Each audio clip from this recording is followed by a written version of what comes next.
આ સમાજમાં આવ્યા પછી સમાજની જે વ્યથાઓ ખરી ને બાપુ, એ નજરે જોઈ.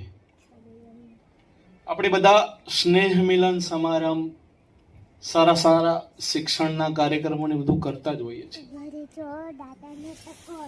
પણ એક વ્યથા એવી છે કે આ બ્રહ્મ સમાજ છે ને ઘણું બધું ભોગવી રહ્યો છે, ઘણું બધું ભોગવી રહ્યો છે, ઘણું બધું સહન કરી રહ્યો છે.